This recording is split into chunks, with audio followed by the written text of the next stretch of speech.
தனது வாழ்நாளில் தமிழ் மொழியை முழுமையாக கற்றுக்கொண்டு இறந்து போன ஒரு தமிழன் இந்த உலகத்துல கிடையாது. தமிழ் ஒரு பெரிய கடல் மாதிரி.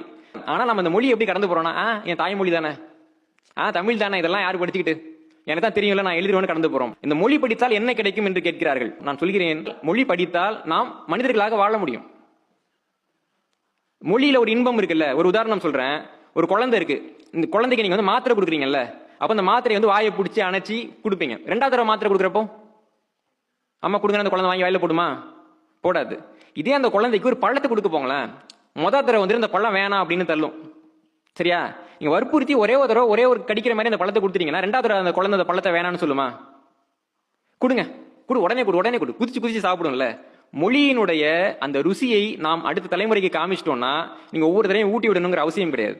இங்க நம்ம எந்த இடத்துல தவறுறோம்னா, அந்த மொழியினுடைய சுவையை நம்முடைய அடுத்த தலைமுறைக்கு கடத்துவதில் தான் நாம் தொடர்ந்து தவறிக்கொண்டே இருக்கிறோம்.